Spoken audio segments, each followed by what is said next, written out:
Bienvenue sur le podcast La force est en toi, le podcast à destination de toutes les personnes voulant vivre une vie qui leur ressemble vraiment, en pleine confiance, sécurité et liberté. En solo ou avec des invités de qualité, je te transmets des clés pour apprendre à transformer ta vie personnelle et professionnelle.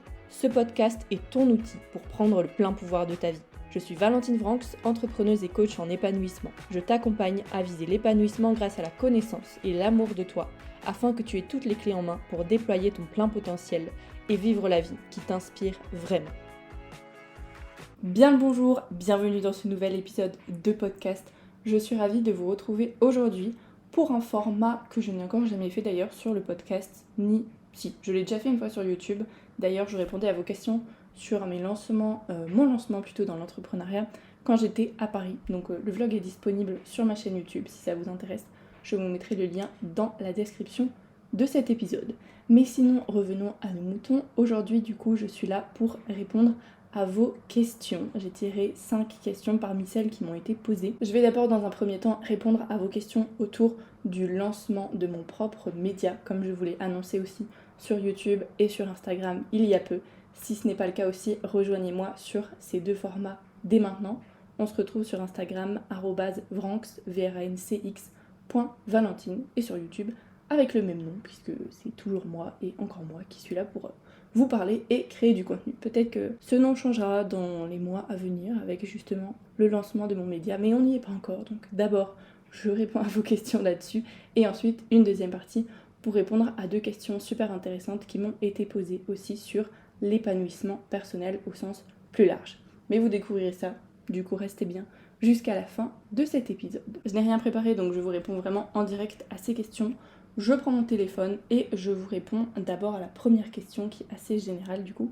Qu'est-ce qui t'a donné envie de créer tes propres documentaires ? Ce qui m'a vraiment donné envie de me lancer sur ce format en particulier, et après je vous répondrai pourquoi sur ces thématiques-là, c'est forcément ma formation professionnelle, parce que du coup j'ai fait un bachelier en Belgique. Un bachelier, c'est 3 ans d'études, qui est une formation qualificative, donc au bout de ces 3 ans on obtient un diplôme, donc un diplôme en communication avec une option en journalisme que j'ai choisi pour la dernière année. Et en fait j'ai vraiment envie de créer ces documentaires parce que je trouve le format vidéo déjà hyper intéressant, puisque ça nous permet de montrer des choses sans avoir besoin forcément de les expliquer, et d'amener aussi du côté imaginaire que notre cerveau inconscient du coup peut comprendre plus vite que notre cerveau conscient, et c'est dans l'inconscient que s'ancrent les changements.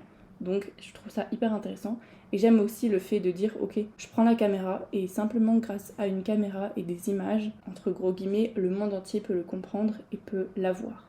Bien sûr, il y a du texte qui est rajouté, des explications qui peuvent aussi être traduites en différentes langues, et c'est aussi mon envie de pouvoir rendre ces documentaires accessibles au plus de personnes possible. Mais j'aime surtout ce format vidéo, partir en reportage, partir explorer. Et il y a quelque chose aussi que je me suis rendu compte il n'y a pas longtemps, mais qui a un trait, une force chez moi, on va dire, en tout cas quelque chose pour lequel je suis douée, c'est pour questionner. Alors que ce soit pour m'auto-questionner, me poser des questions et être en mode, overthinking, en train de penser tout le temps, parce que du coup je me questionne sur ceci, sur cela, je remets beaucoup les choses en question, mais pas dans un sens en fait destructeur, pas dans le sens, en tout cas par rapport à moi-même, quand je me pose beaucoup de questions, ça va plus être généralement, puisqu'il y a aussi des moments où c'est de l'auto-sabotage, et voilà, je fais comme, je suis humaine comme tout le monde, ça nous arrive à tous d'avoir ces moments d'auto-sabotage, je fais de mon mieux pour qu'ils durent le plus court temps possible, ou en tout cas de pouvoir compenser derrière en prenant mieux soin de moi et en comprenant ok, pourquoi est-ce que là j'ai été m'auto-saboter, qu'est-ce qui coince, comment je peux améliorer ça. Puis ça pourrait être un tout autre sujet, et d'ailleurs on en avait parlé dans l'interview que j'ai faite avec Inès sur le podcast aussi, donc si le sujet vous intéresse, je vous dirige vers ça. Mais sinon, revenons-en à nos moutons. Par rapport au questionnement, c'est plus dans l'idée de questionner pour comprendre ok, est-ce que ça c'est la vérité, la réalité.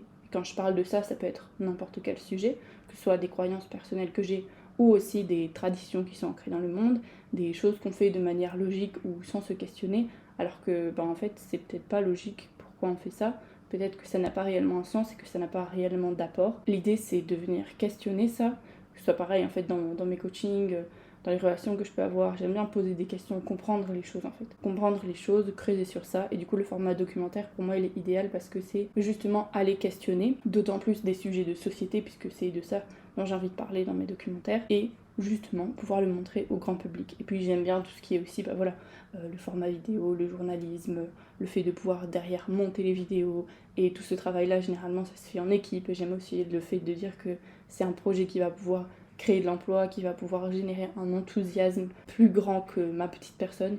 Donc ça c'est vraiment qui me tient fort à cœur. Et du coup le sujet vraiment des documentaires que j'ai envie d'aborder, c'est de pouvoir éveiller le monde.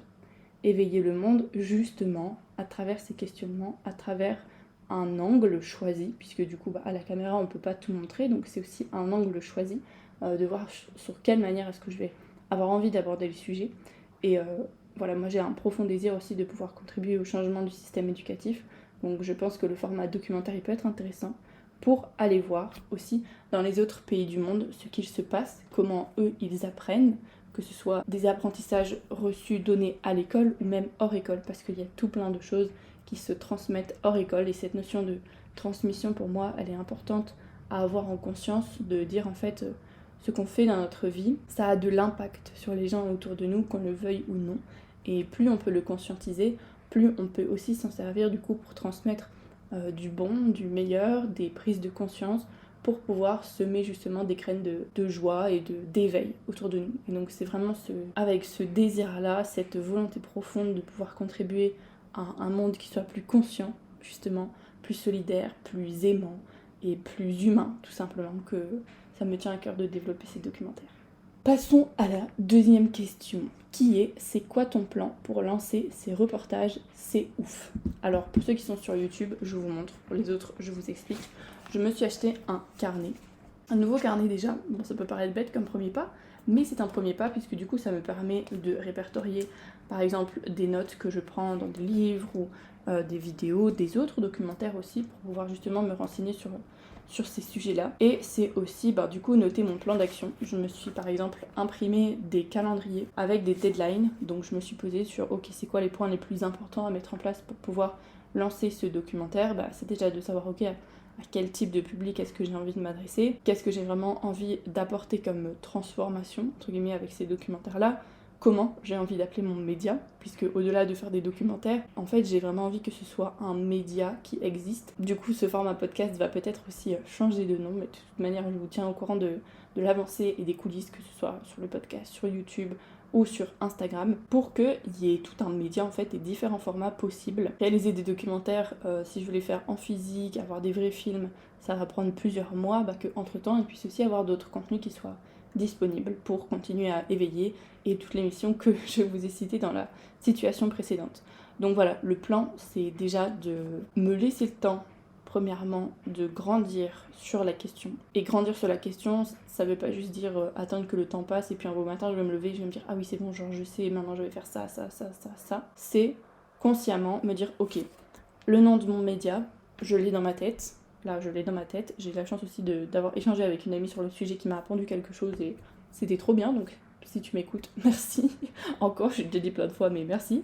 Trouver ce nom-là, dormir dessus, là vraiment dans le sens ok, ancrer les choses, voir ok comment ça sonne après plusieurs jours, est-ce que j'aime toujours, est-ce que c'est toujours avec le même enthousiasme, pouvoir aussi lister les concurrents potentiellement, est-ce qu'il y a déjà des gens qui font ce type de choses sur ce type de sujet, pouvoir rencontrer aussi d'autres personnes qui ont lancé leurs médias, qui ont développé soit un projet, même un livre ou ce genre de choses, c'est aussi un média ou vraiment des documentaires. Et du coup, pouvoir définir un peu plus la cible de ces documentaires, ça c'est vraiment les grandes étapes. Donc mes 3 points d'action là pour la fin de l'année, c'est de définir ma cible. Donc la cible, c'est le public, voilà, que je souhaite toucher à travers mes documentaires. Numéro 2, c'est développer mes relations, donc pouvoir entrer en contact, justement échanger, proposer peut-être des interviews, des rencontres avec des personnes qui ont aussi lancé leurs propres médias. Et troisièmement, pouvoir justement faire ce qu'on appelle le plan média, donc trouver le nom, la ligne éditoriale, les contenus que j'ai envie de publier, à quelle fréquence, et pouvoir définir tout ça afin que le média puisse se lancer dans les mois à venir. Troisième question à propos des documentaires qui est super intéressante, franchement j'ai souri quand je l'ai lu, vous allez comprendre pourquoi, et qui va nous permettre aussi de faire la transition entre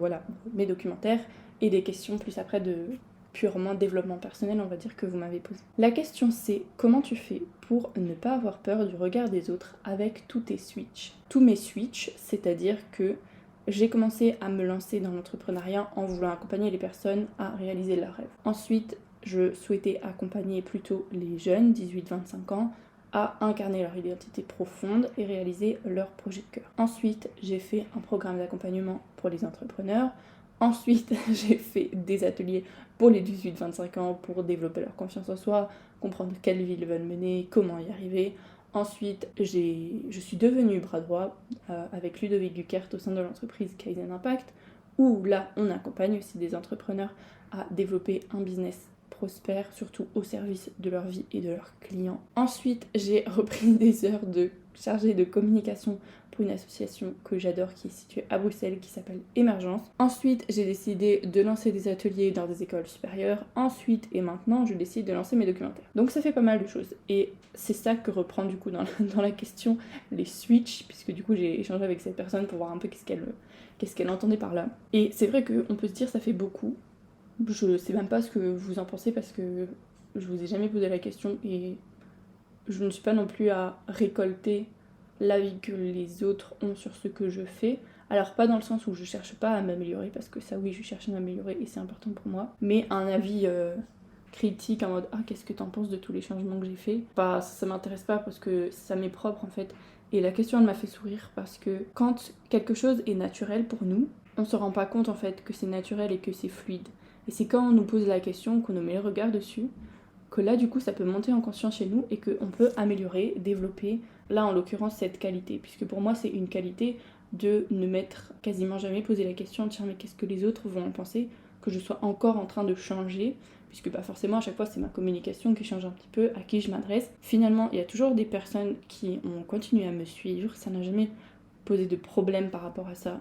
Genre je pense que à chaque fois que j'ai fait un switch, c'est parce que ça me semblait juste pour moi à ce moment-là. Je vous dis ça avec du recul, hein, parce que sur le coup, là, au mois de juin, j'étais là en mode wow, qu'est-ce que j'ai fait cette année? Genre, j'ai pas arrêté de changer, vraiment la meuf instable. Du coup, là, plutôt auto-sabotage et jugement. Et puis en fait, avec les jours qui ont suivi, je me suis dit, mais non, c'est juste que à ce moment-là, ça me semblait juste pour moi. Et je l'ai fait parce que ça me semblait juste. Et le fait d'être passé à l'action, ça m'a permis de confirmer ou infirmer que ok c'était la bonne voie ou c'était pas la bonne voie. Donc ces tests m'ont permis de grandir, d'évoluer, parce que je vois ça comme des tests finalement, pour aujourd'hui mieux comprendre où est-ce que j'ai envie d'aller et dans quelle direction est-ce que j'ai envie d'avancer. Comment est-ce que je fais pour ne pas avoir peur du regard des autres par rapport à ça? Et ben c'est une très bonne question puisque c'est plutôt naturel de... Je veux pas dire que le regard des autres m'importe peu parce que c'est extrêmement faux. Et c'est aussi, je vous en parle aussi d'ailleurs dans l'épisode de podcast que j'ai fait pour raconter mon expérience à Bali, où là, bien sûr, le regard des autres était présent fois 10 000 dans mon cerveau tous les jours, tout le temps, à chaque instant. Et c'est ça, je pense aussi, qui m'a fait beaucoup douter de moi-même là-bas, qui m'a fait autant me remettre en question et me sentir aussi mal, c'est que j'avais l'impression que ouais, je vivais vraiment dans le regard des autres, de me dire ok, qu'est-ce que les gens vont dire, que je me plaise pas là alors que tout le monde voudrait bien être là, qu'est-ce que les gens vont dire maintenant que je décide de rentrer alors que je suis même pas partie, ouais la meuf courageuse super quoi, elle revient déjà, enfin bref, tous des trucs comme ça. Au moment de tous ces switches, c'est vrai que ça m'arrive de me poser la question, de me dire ok qu'est-ce que les gens vont en penser, sauf qu'en fait ça fait tellement sens pour moi à ces moments-là de faire ce switch que je me pose pas la question. Et donc pour vous donner des clés, j'essaye par rapport à ça, comment faire pour ne pas avoir peur du regard des autres dans ce qu'on peut mettre en place, c'est en fait d'être tellement sûr avec soi-même que c'est la bonne décision, que du coup c'est fluide. Je sais pas si vous me comprenez, c'est un peu complexe cette question du coup, puisque voilà, c'est un peu naturel, mais je pense que le fait de être aligné avec soi, de dire ok la décision que je prends là, c'est une décision qui fait sens pour moi maintenant, bien alors peu importe ce que les autres vont pouvoir en dire, si c'est juste pour vous, bah allez-y. Et de toute manière, ça c'est aussi un truc que j'ai appris là, c'est que on peut toujours revenir sur notre décision et le monde ne s'effondre pas. Il n'y a pas une tempête qui vient s'abattre sur nous, tout va bien. Juste, ok, c'est inconfortable, mais on peut toujours revenir sur nos décisions, on peut toujours avancer, on peut toujours prendre d'autres chemins. Et en fait, bien sûr qu'il y aura toujours des gens pour nous juger ou pour nous critiquer, mais en fait, tous ces gens-là, c'est des gens qui ne font pas ce que nous, on ose faire aussi. Le regard des autres, c'est aussi bon à prendre. Je crois pas qu'on doive le supprimer à 100%, parce qu'il y a aussi des moments où le regard des autres nous touche, et là, c'est intéressant à comprendre, de dire, ok, pourquoi est-ce que ça me touche sur ce point-là? Est-ce que, tiens, ok, c'est parce que peut-être je suis un peu fragile sur ce point-là, et donc j'aurai à travailler sur mon amour-propre peut-être, ma confiance en moi, la solidité de mon projet, ou peut-être juste que, ok, cet avis appartient juste à cette personne. Comme on dit, la vie des autres, ce n'est que la vie des autres. Voilà. Mais je pense que ce serait intéressant de vous faire un épisode de podcast sur le sujet. Dites-le moi dans les commentaires ou envoyez-moi un message sur Insta pour me faire votre retour et me dire si ça vous intéresse. Si c'est ça, je prendrai le temps de le construire, puisque du coup là je vous réponds en spontané.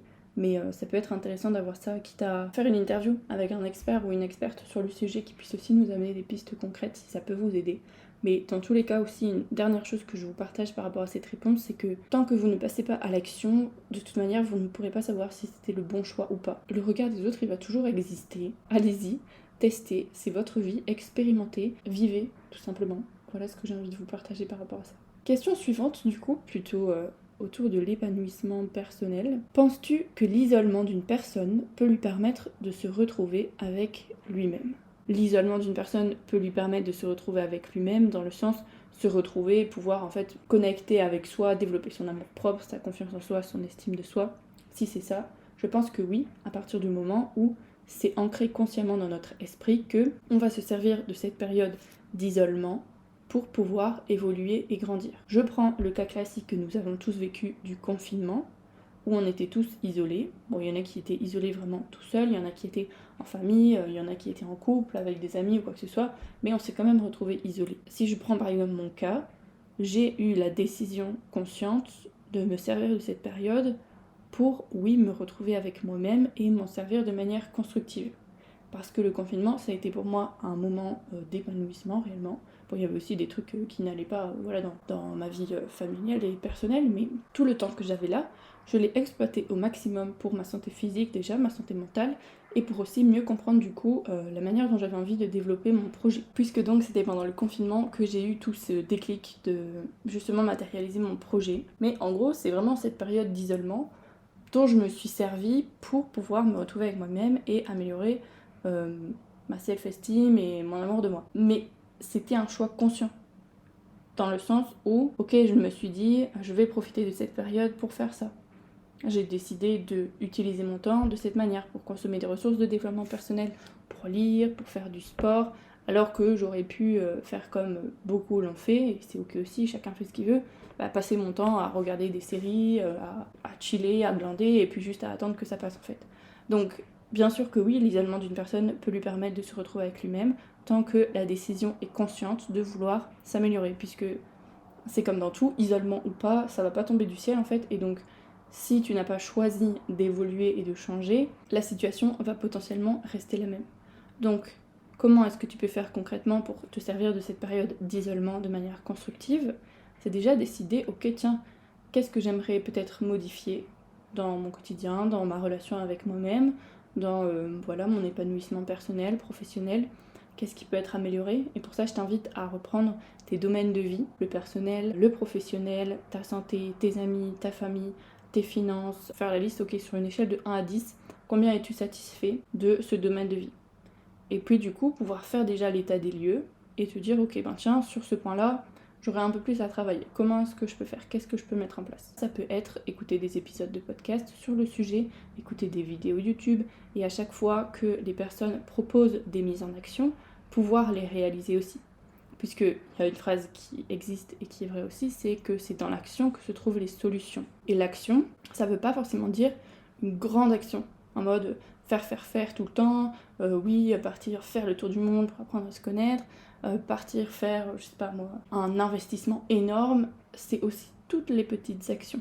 Mais notre vie est faite d'actions et notre vie est faite de choix. Donc c'est pouvoir conscientiser tes choix, conscientiser tes actions et des passages à l'action simples et qui font du bien pour justement notre relation avec nous-mêmes. Ça peut être se regarder dans le miroir, passer du temps en silence, couper les sources de distraction, ne serait-ce que vous allonger 5 minutes sur votre lit, sans distraction, sans volonté de se mettre en mode sieste, juste voir ce qui se passe, aller marcher sans téléphone, sans personne, sans distraction, passer des moments seuls en fait, mais dont vous avez consciemment choisi de les passer seuls pour expérimenter. Si le sujet vous intéresse, j'en parle aussi dans l'épisode que j'ai fait sur l'amour de soi, Tiens, des choses que vous pouvez mettre en place justement pour améliorer votre amour de vous-même.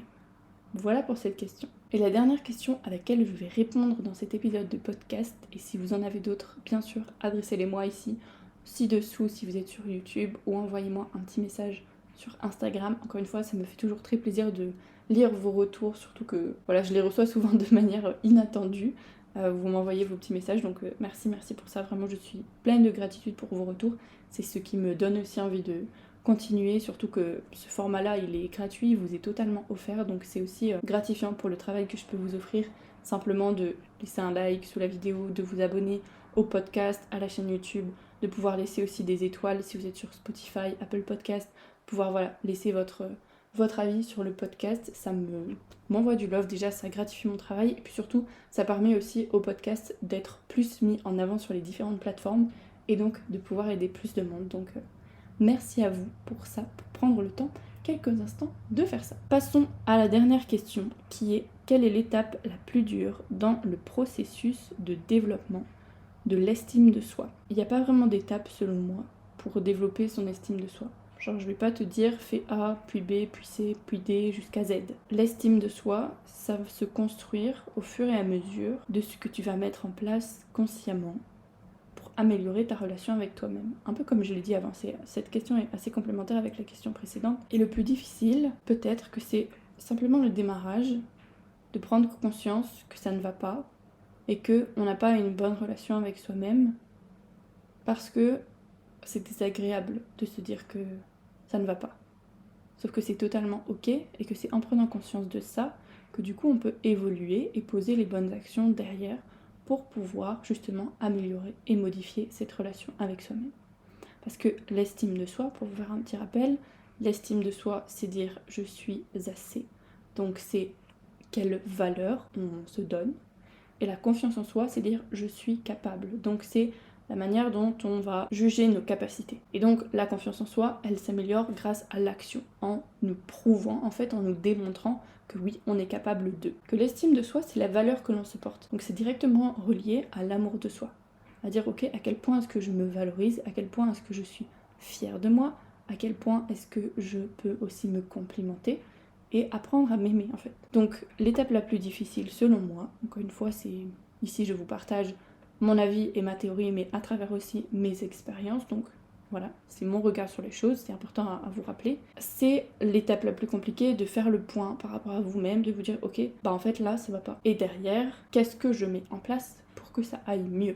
Cette étape-là, elle est cruciale parce que faire le point, de dire ok ça va pas, c'est important, mais cette étape-là va de pair avec l'étape je conscientise et j'agis pour que ça s'améliore. Parce que si je conscientise et que ça me sert juste à pleurer sur mon sort, ça sert à rien, ok? On peut bien sûr avoir l'étape je pleure sur mon sort entre les deux, mais tant qu'il n'y a pas cette étape derrière de je veux changer, je veux évoluer, là ça va être difficile. Donc d'abord prendre conscience, faire le point avec soi-même, ok, comment est-ce que je vais, comment est-ce que je me sens, comment est-ce que ma vie se déroule, est-ce que ça me convient, la manière dont ma vie se déroule? Tiens, qu'est-ce que j'aimerais bien améliorer? Et ma relation avec moi-même, au fait, comment est-ce qu'elle est? Est-ce que j'ai l'impression de me traiter comme mon meilleur ami? Si je me parlais à moi-même comme je parlais à mon meilleur ami, est-ce que ce serait le même genre de phrase qui sortirait? Ou est-ce que j'adapterais mon discours? Comment est-ce que ce serait?